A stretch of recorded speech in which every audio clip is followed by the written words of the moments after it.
Juste avant que la vidéo commence, tu dois absolument savoir que tu peux récupérer une formation gratuite Assure ton bull market comme un pro et en plus de ça un accès VIP au contenu exclusif. Défile dans la description de cette vidéo, clique sur le premier lien juste ici, clique sur obtenir gratuitement, remplis ce formulaire, trade sur notre plateforme partenaire BitGet et obtiens le contenu VIP qui te permettra de trader à mes côtés en suivant mes stratégies et un accès VIP sur mon Discord. Également, tu recevras automatiquement mon top 5 altcoins pour 2024. Tu peux retrouver une vidéo qui t'explique tout dans la description. Juste ici, bon visionnage. Bonjour à tous, j'espère que vous allez bien. On se retrouve pour le brief du lundi 11 mars 2024. On se fait un petit point Bitcoin, Ethereum et également vous avez choisi en commentaire de faire gagner AAV. Du coup, on va analyser aujourd'hui là une superbe chart, c'est hyper intéressant et je remets du coup en jeu fil contre Sui. C'est à vous de choisir en commentaire pour la prochaine analyse et n'hésitez pas à mettre en commentaire des idées d'altcoins que je pourrais analyser dans les prochaines vidéos. Alors, le Bitcoin qui est toujours dans son gros range ici, donc on l'avait bien justement identifié entre cette borne haute et cette borne basse. Malgré la tentative de cassure, on ne peut pas vraiment dire que c'est réellement cassé pour le moment. Le prix consolide toujours à l'extrémité du range et on a le point bas du range bien évidemment qui est le plus bas de cette correction à 59 000 $. Alors maintenant, bien sûr c'est bullish techniquement, tant que le prix ne fait pas de structure baissière, pour l'instant il ne le fait pas. En revanche, ce qui est un peu moins bearish, c'est de faire des cassures et de les réintégrer, de faire des cassures et de les réintégrer, etc. Ça signifie qu'on a une perte de momentum sur le Bitcoin. C'est plutôt positif pour les altcoins. On le voit, hein, depuis que Bitcoin range, les altcoins en profitent et tant que ça restera ainsi, ce sera positif pour le marché des alts. Si Bitcoin reprend une direction haussière, les altcoins seront pour moi toujours haussières, mais attendez-vous à ce que ce soit Bitcoin qui vole un petit peu la vedette en cas de cassure d'ATH, en attendant qu'il retrouve un point de consolidation sur son éventuelle correction. Les altcoins corrigeront un petit peu et quand Bitcoin se remettra à ranger, les altcoins pourront remonter. Donc il y aura de bonnes opportunités en cas de dip justement sur le BTC. En revanche, si le Bitcoin reprend une direction baissière, c'est-à-dire qu'au final on finit par casser ce range au sud, à ce moment-là ça peut appeler une correction un peu plus profonde et donc là un marché des altcoins qui pourrait souffrir un peu plus. Maintenant, est-ce qu'on pourrait justifier une correction profonde maintenant? À voir. On a toujours ces inflows de BlackRock qui sont hyper importants. BlackRock continue d'acheter beaucoup de Bitcoin, Fidelity. Et quand je dis BlackRock, je dis pas que BlackRock achète des Bitcoins pour eux. Il y en a beaucoup qui n'ont pas compris ce truc. Quand je parle de BlackRock, en fait, quand vous allez acheter l'ETF de BlackRock, simplement, il faut que BlackRock back son ETF par du Bitcoin. Bah oui, on peut pas se retrouver avec 10 milliards de dollars qui rentrent dans l'ETF et BlackRock qui n'achète pas de Bitcoin, on achète du vide. Non, du coup, BlackRock va acheter du Bitcoin pour backer son ETF. C'est un mécanisme complètement normal. Et donc, il y a Fidelity, etc. aussi qui achètent du Bitcoin.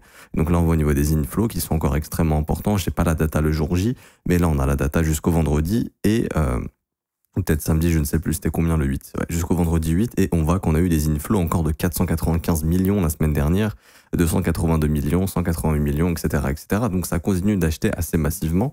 Ça s'est calmé comparé au mois de février, mais c'est toujours assez important. Donc ça, c'est plutôt positif d'un point de vue offre et demande. La demande est toujours très très forte. Maintenant, d'un point de vue technique, oui, il est vrai que le Bitcoin a du mal à faire ses breakouts ici, que sur les contrats dérivés, on commence à avoir des fundings qui ont été assez élevés. Même hier, dimanche, on a eu ici une grosse hausse de funding, une grosse hausse d'open interest. Les gens sont un peu rentrés en mode on va les péter la TH, elles sont fait complètement nettoyer. Donc ça commence beaucoup à spéculer sur les contrats dérivés et également, on a l'information sur Trading Light. D'ailleurs, vous avez le lien en commentaire si vous voulez vous inscrire, parce que souvent on me demande comment j'ai ces informations, c'est sur Trading Light. Vous avez un lien en commentaire, en description de cette vidéo pour vous inscrire. Et du coup, ici, on peut voir qu'il y a beaucoup de sell limits qui sont exécutés et on voit que le marché en fait pousse sur les contrats dérivés pour fil de gros ordres sur le spot. Et quand les ordres sur le spot sont fil, bam, on a une grosse réintégration. Donc là, on sait qu'il y a de gros poissons qui sont en train de vendre. Ça veut pas dire que ça va être le top du Bitcoin, hein. Il y a juste ici des gens qui estiment que c'est un bon moment pour prendre des profits. Et c'est ce qui fait ralentir le prix parce que le Bitcoin retrouve en face des vendeurs, ce qui n'était vraiment pas le cas sur toute cette montée ici, hein. Quand on faisait que augmenter, il y avait très peu de vendeurs, donc le Bitcoin est monté très rapidement. Mais là, c'est complètement pas le cas. On trouve beaucoup de vendeurs qui justement trouvent le prix intéressant pour vendre autour des 68, 69 000 $. Et c'était le top de marché en mai 2021, en novembre 2021. Donc c'est normal d'avoir des gens qui trouvent ça intéressant à la vente. Donc personnellement, je pense pas qu'on est en train de former un top définitif ici. Je pense qu'on est en train de faire potentiellement une petite distribution qui ramènera le BTC dans son bas de range vers les 63 000. Ça, je vous le montrerai après. Mais avant, je pense qu'on va aller récupérer tous les stops qui sont en train de s'accumuler au-dessus du dernier plus haut, donc au-dessus des 70 100 $. Je pense qu'on va y aller, on va réussir à pousser ça dans la journée probablement. Parce que là, actuellement, on voit que les algos sont toujours motivés pour acheter tous les sell limites, que ce soit et sur Binance et sur Coinbase. Vous voyez, ici, on a un TWAP monstrueux, donc c'est vraiment ça achète à mort. Ça, je pense que ça provient des ETF, hein. Les gestionnaires d'ETF doivent acheter, les algos sont branchés pour acheter parce qu'il y a de la demande sur les ETF. Mais en face, on trouve beaucoup de contreparties vendeuses parce que malgré tous ces achats-là, le prix n'arrive plus à monter. Donc on sait que 68, 69 000, c'est vraiment un niveau qui est vendu par de gros poissons. Et du coup, pour revenir ici, je pense personnellement qu'on va aller déclencher les sell limites que vous voyez ici parce qu'il y a des gens qui veulent vendre. En même temps, ça va permettre d'aller récupérer tous les stops sur les contrats dérivés. Et ensuite, si c'est pas un réel breakout, là, je pense qu'on aura potentiellement, pourquoi pas, un retour justement dans ce bad range ici. Et je vais vous donner les niveaux. Juste ici, donc quand je prends mon graphique en horaire, je vois que les breakouts, on a du mal à les faire, ça marche plus très bien. Donc si ça reste encore le cas, au moment où le marché arrivera à casser un dernier creux précédent, donc par exemple celui-ci, je pense que ça nous ramènera sur une correction. Et quand je parle de correction, c'est même pas une correction en vérité, hein, c'est juste du déplacement de prix. Mais je pense qu'on viendra récupérer tous les stops qui sont en train de s'accumuler ici, juste là. Et du coup, ça nous ramènera sous les 64 200 $. Il y a quelques petites imbalances qui attendent juste ici. Donc je pense que ce sera un objectif que le marché viendra déclencher. Et une fois qu'on viendra déclencher ces niveaux ici, donc là c'est les stops qui attendent. Je vais changer mon template si je peux.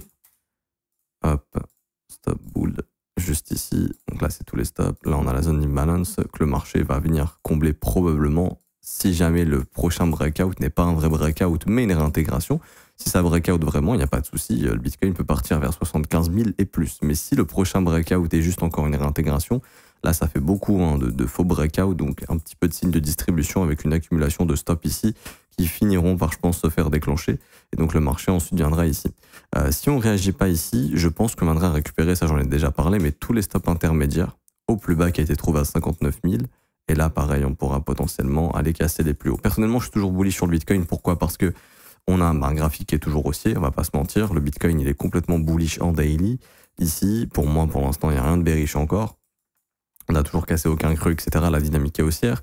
On a l'halving très bientôt. Donc oui, le Bitcoin pourrait corriger avant l'halving. Mais encore une fois, se baser sur le passé, statistiquement, ça vaut pas grand-chose puisqu'on a eu 3-4 occurrences. Donc on n'a pas un modèle qui peut fonctionner. Encore, si on avait eu 150 halving et que 125 fois et ça s'est passé d'une façon, on pourrait se dire, ok, bon, là, c'est probable que ça se passe comme ça.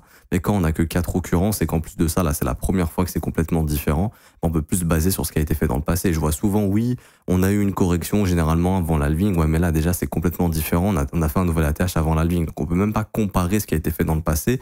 Et en plus de ça, ça a été fait 4 fois. C'est pas suffisant pour émettre une probabilité extrêmement importante. Et également, n'oubliez pas qu'on a toujours les inflows d'ETF qui restent extrêmement importants. Il y a de la demande en Bitcoin.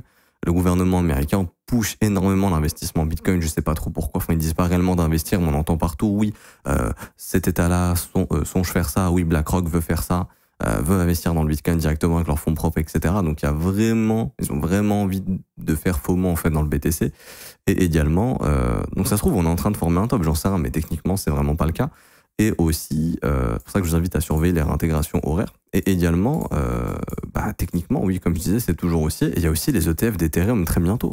Donc il y a vraiment je pense qu'il y a de gros inflows sur ce marché. Il y a beaucoup d'argent qui rentre d'un point de vue spéculatif parce qu'on a vraiment des infos, on a vraiment des événements importants à venir et ça m'étonnerait qu'on puisse topper 2 mois avant des événements aussi importants. Pour moi, la fenêtre de top, ce sera probablement quelques semaines après le lancement des ETF d'Ethereum. Donc je pense qu'on a encore facile 2-3 mois devant nous avant peut-être de se manger une correction majeure avec une grosse consolidation pendant l'été, peut-être une reprise fin d'année prochaine. Mais là, je pense qu'on est encore bon pendant au moins 8 à 12 semaines facile. Bien sûr, il y aura des turbulences en 8-12 semaines, ça va pas monter à l'infini, d'où le fait que si on break, on réintègre, attendez-vous potentiellement un petit peu de nettoyage avant d'avoir une résolution définitive de ce gros range ici. Si elle est haussière, let's go, continuation haussière. Quoi qu'il arrive, les altcoins apprécient cette faible volatilité. Maintenant, voilà, si jamais on fait ce petit mouvement, je pense qu'on peut avoir un petit dip sur les alts, mais sans plus, hein. Franchement, ce sera pas le dip du siècle. Concernant ETH, alors, Ethereum juste ici, tac. Donc ETH, plutôt toujours bullish. Maintenant ETH, j'en ai déjà parlé, mais faiblesse au niveau du momentum. Les breakouts sont réintégrés, ce qui est un signal de faiblesse.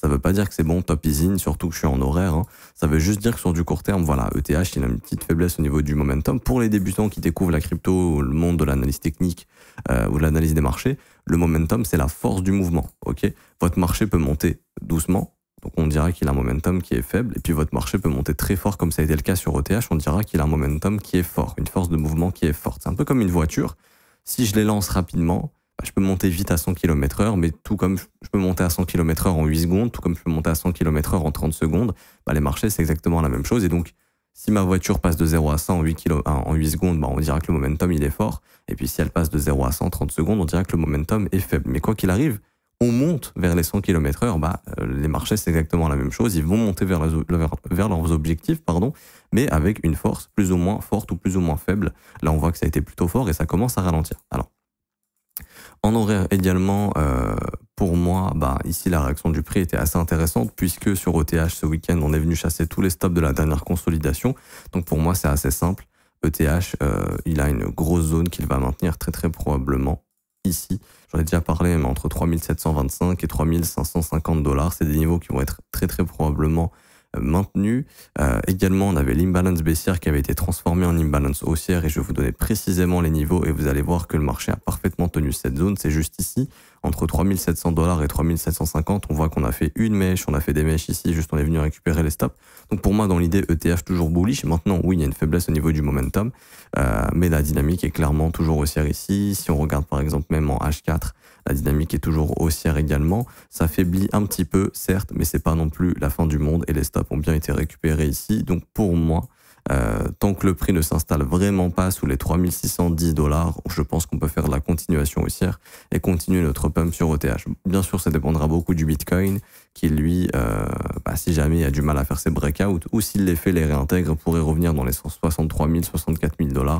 Mais je pense pas que ce serait la fin du monde sur ETH. Ça lui permettra juste en fait de revenir probablement chercher soit les imbalances que je vous ai indiqués ici ou simplement la zone de rechargement du dernier mouvement. Ici, donc entre 3500 3376 $ si jamais on le fait. Et je pense que ce sera notre bottom de ce mouvement correctif s'il y en a un pour poursuivre plus haut. Donc ce qu'il faut retenir, c'est que c'est toujours haussier, que Bitcoin commence à avoir du mal à pumper, qu'on a de grosses limites qui s'y opposent et lorsqu'ils sont déclenchés, le Bitcoin dump un petit peu, qu'on a des fundings qui sont quand même assez élevés. Bon, là, on est descendu à 35, mais si on regarde individuellement, sur Bybit, on a 0,08, c'est assez élevé. Même pas 0,09, c'est beaucoup. Sur Binance, 0,06. Sur OKEx, 0,03. Donc, on a des fundings qui sont plutôt assez élevés actuellement. On commence à accumuler vraiment beaucoup de stop loss sous cette zone de prix avec des breakouts qui échouent. Donc, voilà, si jamais pour moi, on fait encore des breakouts et des réintégrations, je pense qu'on ira chercher ces stops et ça finira par nous déclencher un petit mouvement de liquidation pas très méchant sur le Bitcoin et les altcoins vont suivre un petit peu, mais rien de très méchant. Et d'ailleurs, pour finir là-dessus, je reviens sur le BTC, mais imaginons qu'on ait cette petite correction, en fait, il faudra prendre le précédent creux, je pense, et faire comme sur ETH, tracer notre zone de rechargement. Donc, imaginons qu'on vienne chasser les plus hauts et qu'on réintègre, grosso modo, la zone de rechargement, ce serait entre 63 800 et 61 800, et pour moi, ça serait la meilleure zone pour se repositionner acheteur ici, avec simplement une invalidation si on perd ce creux, parce que là, il y aura une correction plus profonde, et à ce moment-là, avoir simplement de la continuation haussière et enfin casser cette résistance, parce qu'on a du mal à la casser ici. Peut-être décharger un petit peu le train sur les contrats dérivés pour aller péter la résistance. Ça me paraît pas impossible. Quoi qu'il en soit, pour moi, il faut plutôt rester bullish au moins jusqu'au mois de mai sur la crypto. Donc à ce moment-là, il n'y a pas de souci. Là, on est juste en train de titiller pour trouver le futur bottom en fait de cette consolidation potentiellement pour aller pousser plus haut. Hein. Autant on breakout vraiment, autant on réintègre. À ce moment-là, je pense qu'on fera plutôt quelque chose comme ça. Et du coup, pour finir, alors le AAV, franchement, chart magnifique, grosse consolidation ici, rien à dire. Après le bull market de 2020, on a quasiment tout retracé. Grosse consolidation au niveau du prix, on est en train de sortir de cette phase de range, c'est assez bullish pour être honnête avec vous. Si on arrive vraiment à breakout au-dessus, on a essayé une première fois, on est venu récupérer les stops, on en avait parlé de la zone des 127 $, non pardon, 125, c'était assez important. On a eu un retracement qui n'a pas du tout remis en cause la dynamique, et là on est en train de vraiment essayer de s'affranchir pour de bon de ce haut de range, et si c'est le cas, ça sera hyper positif et tous les pullbacks seront des opportunités d'achat, tout comme là c'est une opportunité d'achat bien évidemment, parce que là on est en train de sortir, vous imaginez pas, hein, mais sortir d'une consolidation qui dure depuis that range ici, depuis à peu près 630 jours, c'est énorme, hein. Ça fait 2 ans ici quasiment qu'on est en train de consolider, c'est beaucoup. Quand ça va breaker, on repartira sur une tendance qui risque d'être assez forte et le prix risque de monter assez vite et les gens qui sont pas dans le train risquent de le regretter un petit peu. Donc pour moi ici clairement c'est un signal d'achat avec une invalidation si le prix réintègre sous la résistance, tout simplement. Ni plus ni moins. Donc hyper bullish sur AAV également contre le Bitcoin. D'ailleurs, notre indicateur de volatilité nous indique que depuis septembre 2022, c'est intéressant pour commencer du DCA et de l'accumulation. Et là, on est toujours dans des phases où c'est intéressant pour faire son DCA et accumuler puisque la volatilité est très très faible. En daily, je sais pas si elle est très faible, elle est assez élevée en daily, donc peut-être qu'on aura une accélération du prix, parce que c'est pas parce que c'est rouge que ça veut dire que ça va dumper, c'est-à-dire que le marché est assez volatile ici en daily et qu'il pourrait vraiment confirmer son breakout. D'ailleurs là en daily, on a le breakout avec le pullback, on pourrait vraiment se mettre à pousser sur AAV si jamais. Et ici également, et oui, si jamais Bitcoin corrige un petit peu dans les 63 000 $, je pense qu'on viendra dans la zone de rechargement du dernier mouvement, donc on reviendra entre les 103 et 110, donc ça serait une bonne zone de buy de dip si jamais on y vient pour poursuivre et réellement avoir le breakout cette fois-ci. Parenthèse fermée. Et du coup, pour revenir ici en weekly, je vais venir sur AAV BTC juste ici, et on voit qu'on est venu chasser littéralement tous les stops qui étaient accumulés sous ce creux sur AAV BTC, qu'on a eu la réintégration, et pour moi c'est simple. Tant que AAV BTC tient son support ici, comme vous le voyez, donc là c'est le support hein, qui est en train d'être maintenu. Pour moi, tant que le support est maintenu, je pense qu'on peut avoir trouvé notre bottom. Après, c'est encore très tôt pour le dire, mais c'est bien d'être venu chasser tous les stops, les plus bas de 2020, les plus bas de 2023, le plus bas de 2024. On est venu chasser tout ça en même temps, donc on a récupéré beaucoup de stop loss ici. Et pour moi, on peut potentiellement voir le développement d'un bottom et retrouver de la force sur AAVBTC. Par exemple, je pense que cette zone, on peut y revenir assez facilement vers les 309 000 Satoshi. On est aux environs des 190 000. Donc ça voudrait dire que AAV peut performer de 60% face au Bitcoin, ce qui pourrait expliquer que AAV puisse enfin performer face au dollar, puisque comme je vous le disais, le Bitcoin consolide et donc là, AAV BTC, s'il prend de la valeur, ça voudrait dire que AAV USDT va prendre de la valeur et peut pousser de 50-60% assez rapidement, donc se diriger vers les 203 $. Également, ça correspond à une zone de stop plutôt intéressante pour moi, hein, si on retrace tout ce mouvement. Ici, au minimum, si on revient en zone de rechargement de short, et ce sera l'objectif, je pense qu'on va venir chercher tous les plus hauts intermédiaires au dernier plus haut, c'est-à-dire que là, vous avez toutes les zones de stop intermédiaires au-dessus des 199 $. En plus de ça, c'est un chiffre rond psychologique, donc je pense qu'on va y venir assez facilement si on est en train de valider ce breakout, donc ça me semble être le prochain objectif. Ensuite, on a beaucoup de sommets ici, donc pareil, objectif à venir déclencher. Tous les sommets, donc ici, 261 $, ça sera un objectif, 296 $, ce sera un objectif. Ici, ce sommet, 349 $, ce sera un objectif. On va ajouter un petit fib juste ici. Hop. On aura le premier arrêt à venir déclencher ici aux alentours des 280. Donc, je pense qu'on poussera facilement autour des 280 à 300 $ sur ce bull market. Après, si on est si on pousse vraiment plus, le prochain objectif, c'est au-dessus des 459 $ dans la zone de rechargement de short du mouvement entier, donc du top jusqu'au bottom du bear market. Juste ici, et ensuite si jamais on a un nouvel ATH, à ce moment-là je fais toujours la même chose, extension du point le plus haut jusqu'au point le plus bas, donc 161,8 200% juste ici, et ça nous donnerait en cas d'ATH un objectif entre 1048 $ et 1288 $ après une giga accumulation ici. Et également j'ai d'autres objectifs, hein, c'est de prendre le plus bas qui a été trouvé ici en juin 2022, de venir prendre le plus haut ici, et même maintenant le plus haut qui est, non, on va toujours prendre celui-ci, et d'avoir des extensions, donc 1,914 premier objectif, 180 $, donc c'est vraiment le strict minimum.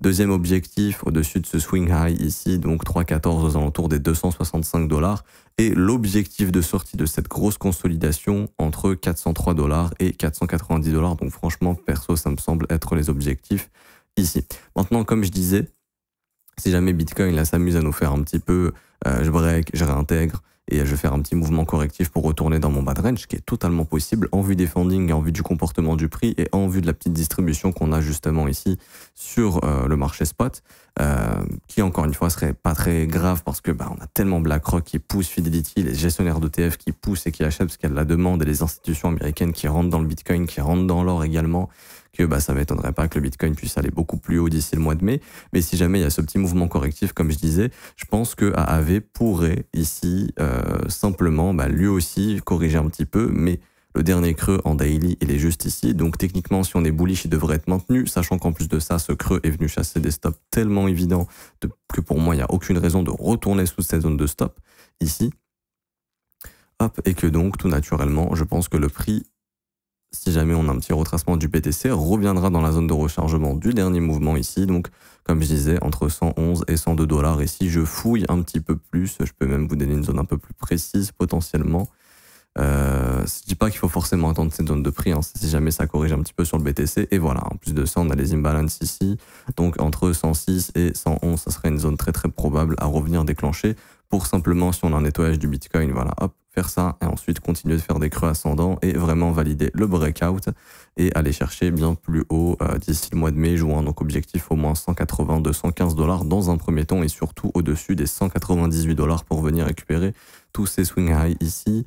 Et je pense qu'on a des imbalances qui doivent traîner également ici, ouais, au-dessus de ces sommets, donc au-dessus des 207, imbalance daily entre 225 et 207 $. Donc je pense que ce sera des niveaux que le marché viendra déclencher en cas de retracement de ce mouvement et on est bien parti pour y aller. Donc je pense que ce sera les prochains objectifs. Je m'arrête ici, j'espère que ça vous aura plu. Si c'est le cas, n'hésitez pas à laisser un pouce bleu, vous abonner si ce n'est pas déjà fait. Également, vous avez une formation gratuite qui vous attend en commentaire, il n'y a rien à payer, c'est 100% gratuit. Vous allez en commentaire épinglé de cette vidéo, donc c'est le premier commentaire, c'est le mien, Crypto le Trône. Obtiens ta formation et accède au VIP gratuitement pour trader à mes côtés. Vous cliquez sur ce lien, ok, donc écoleletronefzco.com, débute comme un pro. Il y a un petit formulaire, vous le remplissez, ça vous prend 1 minute et c'est 100% gratuit, il n'y a rien à payer du tout. Une fois que ça c'est fait, vous aurez accès à la formation gratuite dans votre boîte mail environ 1 heure après.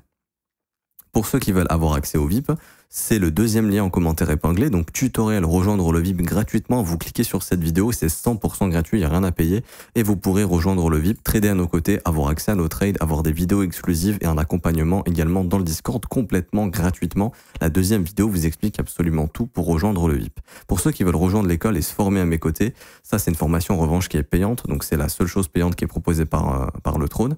Donc c'est notre formation, c'est notre école dans laquelle vous aurez accès à des cours tous les jours du lundi au vendredi, donc c'est des briefs privés dans lesquels on analyse les marchés ensemble, je réponds à vos questions, on voit des opportunités ensemble, je vous aide dans votre trading, on voit de la gestion du risque ensemble, etc., etc. Et également, vous avez accès à une formation de 19 heures qui vous apprend tout sur l'analyse technique, l'order flow, l'analyse fondamentale, la psychologie des marchés, créer vos propres plans, développer vos propres stratégies, et tout ça, vous apprenez tout ça dans la formation. Cours vidéo, cours écrit, exercice, examen, quiz pour valider vos compétences. Ça commence à partir de 49 € par mois, c'est sans engagement, vous pouvez annuler le renouvellement quand vous le souhaitez, et vous avez aussi des offres 3 mois, 6 mois et 12 mois qui vous proposent des réductions jusqu'à 36% sur l'abonnement annuel, donc l'abonnement de 12 mois. Tout est dispo en rediffusion, si vous n'êtes pas là pendant le direct, et également, comme je le dis, c'est sans engagement, vous pouvez annuler le renouvellement quand vous le souhaitez. Je m'arrête ici, je vous souhaite une bonne journée, on se retrouve demain, ciao ciao.